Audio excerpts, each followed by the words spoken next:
So this is going to be our top focus here on the show today. Augusta Westland case has become the biggest political flashpoint between the Congress and the BJP. Now remember, in the 225-page Italian court order, it's putting out names of politicians from the Congress party, and this has in fact rattled a lot of political establishment back home. Questions are being raised on who received these kickbacks. Times now has been investigating all the angles of this developing case. Right from New Delhi to Milan, the web is only getting murkier. Times Now's Aishwarya Kapoor is in Milan even as we speak. He's tracking the details of the case. This is a report he sent us a short while ago from outside the court where the Augusta hearing was held. Well, we are right here outside Busto Arsizio Court of Milan. This was the main court which gave its judgment in the Augusta Westland corruption case. Very clearly, Times Now is trying to get you all of those details from Milan and from everywhere here in Italy, which is related, even minutely, possibly related with the Augusta Westland story. Here at the Tribunale, the people who were related, whether it was the prosecutor or the deputy public prosecutor, all have been transferred. Even the sitting judge, who has been transferred to Rome now. So very clearly, the pressure which is coming in is not only back in Delhi, but here in Italy as well.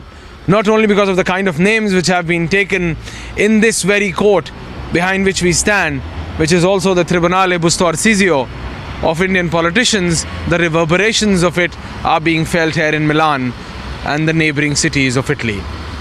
Because the intensity of the corruption which took place in the Augusta Westland VVIP chopper procurement scandal, we are being told that it's not only the government of India, but also the government of this very country, that is the Italian government, is looking at this very case very, very sensitively. With video journalist Vimal Gotwal, Aishwarya Kapoor from Busto Arsizio, Italy, for Times Now.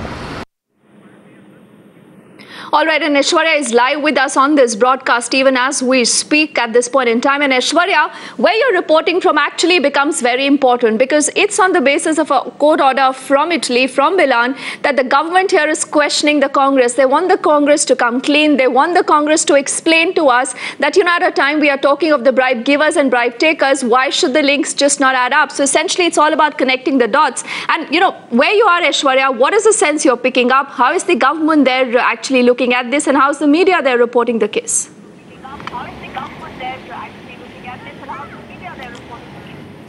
Well, Deepthi, what we are being told by our sources now that the Indian consulate in Milan is now getting in touch with their Italian counterparts, and the flow of information has already begun. We have seen that how the complete court judgment has been handed over to the very Indian authorities. But now the next step in this very regard is not only the flow of investigation, but also to be a part of this investigation. So now what we are being told that the Indian government would want to interrogate each and every individual who has been involved in this Augusta Westland chopper procurement scam, because at the end of the day, it's not only big politicians' name which has been taken back in India, it's also very sensitive people who are involved here in Italy and then in the neighboring countries such as the Switzerland and the others, because at the end of the day, we need to keep in mind that Guido Hashke, the main middleman in this very Augusta Westland chopper scam, is still out. He is living in Switzerland. So very clearly, both the Italian government and then the Indian government would want access to Hashke, because that is where the key is. Alongside Mikhail, who is there, it's somewhere in the Middle East. We are being told that Hashke is yet another guy which the Indian government would want to have its hands on, because it's then they can have full proof evidences against all of those names which have propped up in that court judgment, because we are talking about names such as that of the Congress president, her political advisor, and then other senior Congress leaders. And we are seeing that how the political reverberations of that are being seen in the Indian Parliament. The last complete week of the Indian Parliament has been full of Augusta Westland, and now the defense minister is all set to give a reply on the coming Wednesday. So it is going to be really interesting, because the Indian consulate here in Italy, in Milan, is in constant touch with their Italian counterparts, and now they want access, and that is not only consular access but access to question all of those individuals who are involved in this very Augusta Westland story. So the government of India is taking a very proactive step in it. they want each and every